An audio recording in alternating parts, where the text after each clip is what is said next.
Hi మా ఈరోజు మా లంచ్ చూద్దాం రండి.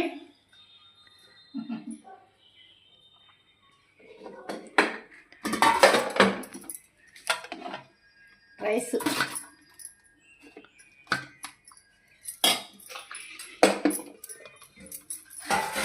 పెండలం ఫ్రై అమ్మా. పెండలము వేయించుకున్నా, పెద్ద పెద్ద ముక్కలు కోసుకొని మా ఊరు నుంచి తెచ్చాక పెండలం అది వేయించా.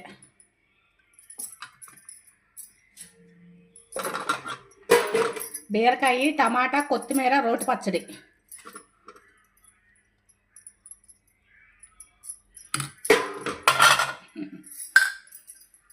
పెండలం బాగా పొడి పొడిలాడుతా భలే వేగింది. పెద్ద పెద్ద ముక్కలు కోసి వేయించానమ్మా. పిండి పిండిగా అసలు ఎంత బాగుందో, పొడి పొడిలాడుతా పిండి పిండిగా భలే ఉంది. బా బాయ్.